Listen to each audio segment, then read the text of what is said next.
तो दीदी ने भी बहुत कुछ उस बारे में बता दिया है, क्योंकि मुझे भी ज्ञान में 50+ हो गया है और मैंने बहुत कुछ देखा है। और इस आर्ट एंड कल्चर विंग को तो हम गामदेवी में थे तो भाई साहब और उषा बहन से हम जुड़े हुए थे।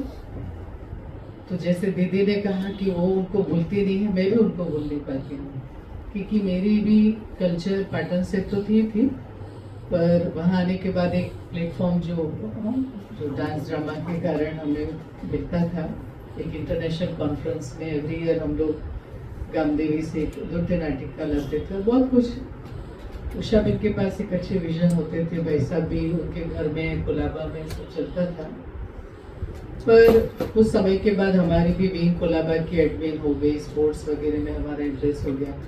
पता नहीं क्या ऐसा हो गया इस बार ड्रामा में। दयाल भाई तो हमेशा ही हमारे ग्रुप में जो मोनिका बहन का वगैरह आता रहता है, मुझे बहुत बोलते भी है। कुछ कोलाबा साइड रहते हैं तो फोन भी करते हैं कि जैसे नूतन वगैरह उस कोलाबा साइड रहते हैं। कई लोग तो भाई साहब फोन करते हैं, हम उनकी सेवा कर भी लेते हैं। पर फिर धीरे धीरे हमारा भी सेंटर में रोल बढ़ता गया, तो इस तरफ थोड़ा हम कम होते गए उषा बहन के जाने। उषा बहन तो खुद ही फोन करके खींच खींच के बुलाते थे, कोलाबा में कुछ करवाते थे। पर जब हम ज्ञान सरोवर में कोलाबा की रिट्रीट लेके गई और दीदी का आना एक ऐसा सुंदर सा, और तभी गवर्नर साहब का वहाँ आना, और हम भी दीदी के साथ मिले भी और फिर इसमें जुड़े। और जो हमारी पहली ट्रेनिंग में ही इतना कुछ हम लोगों ने, दीदी ने इसके बारे में ना झाड़ को उगा दिया था फटाफट, ऑलरेडी इसके बना हुआ था और आज हमने प्रत्यक्ष उसका साक्षात्कार कर दिया। आज की प्रोग्राम की विशेषता जो है वो एक तो सिस्टमेटिक था। ऑफ कोर्स जैसे दीदी ने कहा, महादेव नगर के भाइयों ने और सभी ने बहुत मेहनत की है इसके पीछे। और जो कल्चर प्रोग्राम था वो बहुत ही एक थीम के साथ जा रहा था। तो मैंने हमेशा देखा है मधुबन में इतनी बड़ी बड़ी ग्लोबल सुमित में भी कभी कभी डांस ड्रामा होते हैं, कुछ आउट ऑफ सब्जेक्ट और आउट ऑफ उस पर ही चले जाते हैं।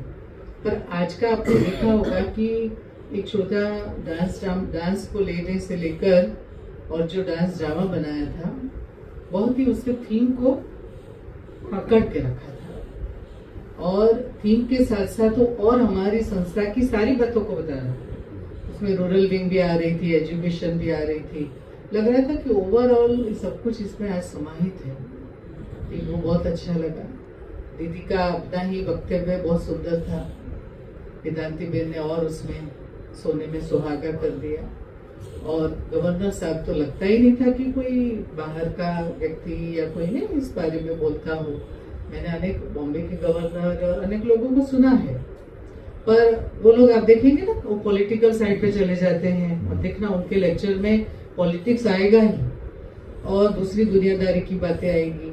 आज मैंने देखा वो एकदम डीके की तरह लग रहे थे और उनके चेहरे से लग रहा था कि बाबा से कनेक्ट होकर के जो बातें कर रहे हैं। और कुछ बातें उन्होंने बहुत सुंदर बताई, हमारी विंग के लिए वो बहुत प्रेरणादायी होगी। तो उन्होंने जो संस्कृति और सभ्यता की बात की, मुझे बहुत क्लिक एकदम अच्छी लग गई कि आत्मा और शरीर, और काफी कुछ वो खुद समझे हुए हैं, सुलझे हुए हैं। शायद इसीलिए बाबा ने ये प्रोग्राम यहाँ से शुरू करवाया है। तो मुझे तो बस यही प्रेरणा मिली है कि हमसे जितना बन पड़े इस आर्ट एंड कला संस्कृति को हम सिर्फ कल्चर के रूप में न लेकर के कल्चर, जैसे भारत का यूनिवर्सल कल्चर के रूप में, और कल्चर में सब कुछ आ जाता है, खाना पीना उठना बैठना। तो वो बहाने हम हर व्यक्ति से मिल सकते हैं, चाहे वो बच्चा हो, बूढ़ा हो, कोई भी फील्ड का हो। तो हम हमारे क्लास में, मेरे मन में जो विचार है कि हम हमारे क्लास में हर प्रकार के लोगों को ये बातें बताएं कि भाई संस्कृति क्या है, सभ्यता क्या है। पहले तो हम अपने क्लास से शुरू करें, ये मैंने सोच रखा है कि मैं जाते ही अपने क्लास को ही तैयार करूँ कि भाई ये अभियान में हम सब अपना व्यक्तिगत पुरुषार्थ के रूप में कुछ करें और फिर आगे तो जैसे बाबा को सेवा करानी होगी। बस यही प्रेरणा, और दीदी को हम सबका बहुत बहुत दुआ, सब कुछ लग जाए ताकि ये विंग चार चांद लगाए।